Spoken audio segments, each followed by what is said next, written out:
Dahil kung hindi pa mga journalists ang lalaban o magpo-push back, sino pa? Yun yung trabaho ng mga journalists eh. There are some things that AI can never do. You know, they can't go to communities, they can't talk to people, they can't verify information on the ground.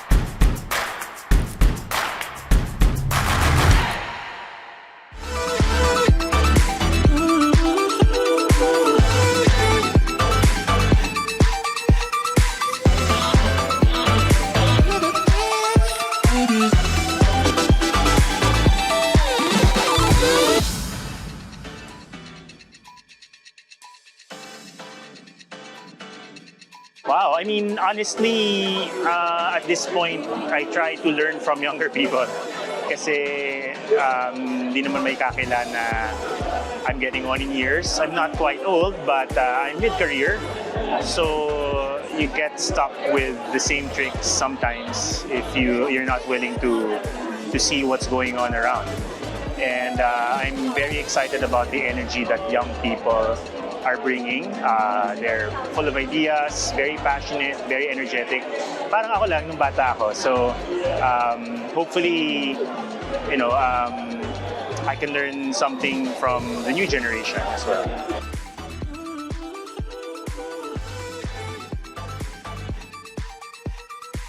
Disinformation has been going on for a while, hindi lang naman sa panahon ng AI, kahit bago pa nun. It's a unique phenomenon in that because of social media, because of the erosion of trust in news and media institutions, you know, people are more susceptible to fake news or disinformation. Wala akong iisang sagot kung paanong lalabanan ng fake news. Pero ang alam ko lang, kailangan maging vigilant, lalong-lalo na ng mga mamamahayag. Dahil kung hindi pa mga journalists ang lalaban o magpo-push back, sino pa? Yun yung trabaho ng mga journalists eh. Part of that mission is to make sure that audiences trust us. We have to earn that trust. We realize that it's not given. It's something that we have to work hard for. So, kailangan ng mga mamamahayag willing to listen, willing to take criticism, willing to learn, and kailangan transparent. Ang AI, palagay ko mahabang debate pa yung AI at marami pang kailangan matutunan tungkol dyan. Malaki siyang challenge, hindi lamang sa mga nagkatrabaho sa media, pati sa creative industries, mga artists, and even people in sciences, in programming, and so on. So we are already seeing AI taking over certain jobs, but I don't think it's the end of the world. For journalism in particular, there are some things that AI can never do. You know, they can't go to communities, they can't talk to people, they can't verify information on the ground, and they can't take accountability, which is something that only humans can do. So hindi nawawala yung relevance sa mga tao sa journalism. Wala naman akong problema sa bagong technology, and that includes AI. The only problem is when they appropriate the work of others. And the problem with AI is it doesn't take from discrete sources, it takes from all of the sources. Pero hindi ibig sabihin na libre na yon. Kailangan ina-acknowledge pa rin yung sources ng information, content, and art na yon. But how do you do that? I'm sure there's a way. Kasi otherwise, that would be theft.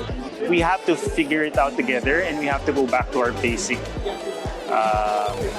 our fundamental principles, which is you have to compensate people for their work. You have to be, again, transparent about the sources.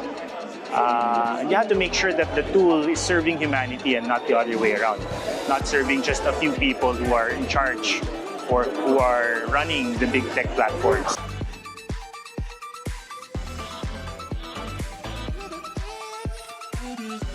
Ang hirap sagutin ng tanong na yan kasi ang dami nang nangyayari, ang daming mga pagbabago.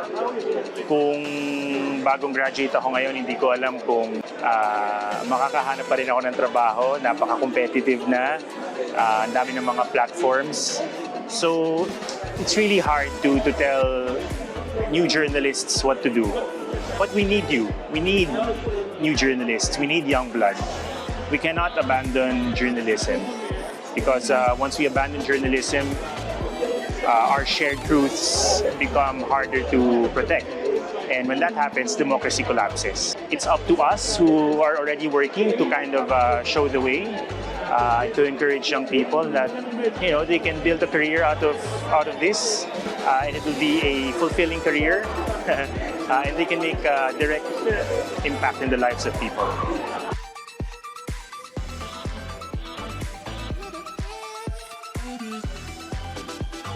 Nako, nakakatuwa ng puso. I feel a little out of my depth. Pero ang ikinatutuwa ko, hin-highlight ng Rolling Stone ng kahalagahan ng boses ng mga mamamahayag. Palagay ko malaking bagay yon, lalo na sa panahon ngayon. So I'm happy to represent the profession. I hope I'm doing okay, and I hope it also inspires other people to consider journalism.